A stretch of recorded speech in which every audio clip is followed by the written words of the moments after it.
Bagaimana dengan orang-orang yang berdosa kemudian dia bertaubat? Apakah Allah akan tetap memberi azab di dunia dan akhirat baru kemudian diampuni atau langsung diampuni tanpa azab?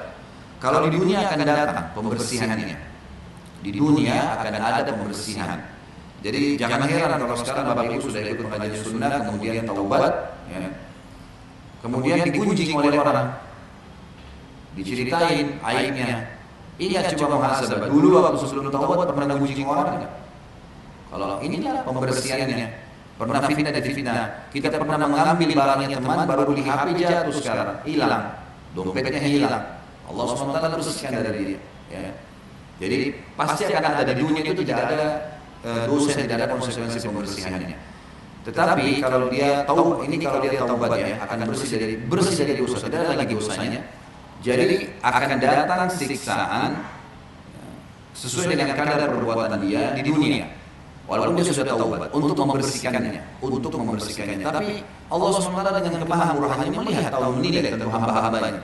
Ada orang subhanallah mungkin Bapak Ibu pernah rasain, dia rutin setiap bulan flu, misal. Ada orang yang begitu subhanallah. Ada orang kenapa saya tahu itu setiap bulan pasti kena flu. Proses pembersihan mungkin dengan flu, mungkin dengan demam, mungkin dengan rematik, mungkin dengan sakit apa yang dia harus berobat selama 10 tahun minum obat terus. Mungkin asam urat, mungkin apalah, semua jadi pembersihan dosa. Ini karena Nabi SAW tidak ada sesuatu yang menimpa muslim dari capek, letih, gangguan orang, bahkan penyakit yang menimpanya kecuali jadi pengampunan dosa-dosanya. Jadi kita tahu di sini memang ada pembersihan, tapi akan ada pembersihan bekasnya. Ya. Akan ada cobaan-cobaan dengan itu. Tapi kalau di akhirat, di alam barzakh sudah nggak ada. Taubat membersihkan semua. Di akhirat sudah tidak ada lagi. Di alam barzakh, di akhirat sudah tidak ada lagi siksaan yang datang. Azab kuburnya juga tidak ada.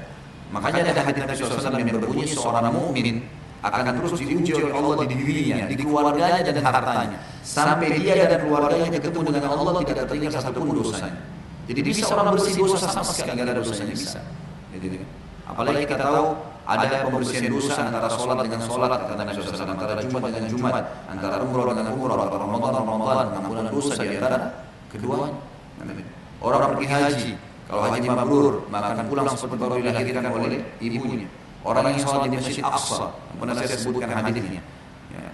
Kata Sulaiman AS di dalam hadis yang sahih, dia meminta, kata Nabi SAW, Sulaiman meminta 3 hal kepada Allah SWT dan dikabulkan oleh Allah. Yang pertama meminta agar hukum yang dia tentukan sesuai dengan hukum Allah SWT. Jadi walaupun wahyu belum turun, Sulaiman meminta sebuah hukum itu Allah sudah ridhoi dan Allah kabulkan. Yang kedua, Sulaiman AS meminta agar hukum diberikan kerajaan yang tidak layak untuk orang sebelum sesudahnya, dan Allah kabulkan. Dan yang ketiga, tidak ada siapapun yang datang ke Masjid Aqsa sholat 2 rakaat, tidak ada niat kecuali ingin sholat tahiyat masjidnya, ya, melainkan Allah membandingkan dia seperti baru dilahirkan oleh ibunya. Jadi kita tahu ada pembersihan. Siapa yang membaca Astaghfirullahaladzim alladzi la ilaha illa huwal hayyul qayyum wa atubu ilaih, akan diampuni dosanya walaupun sebanyak buih di lautan dan seterusnya. Jadi ada pembersihan dosa. Yang penting sekarang keran-keran dosa tutup. Harus tutup, berhenti. Harus berhenti dan harus Bapak Ibu yang berhenti. Jangan pernah meng-hire orang lain berhentikan. Saya cuma bisa teriak-teriak di podium seperti ini. Enggak mungkin saya kontrol Bapak Ibu ke rumahnya sudah sholat belum, jangan buat ini, enggak bisa. Semua dai-dai hanya ingatin Bapak Ibu harus cerdas dan jeli. Tinggalin. Allah larang kan sudah. Jauhi gitu.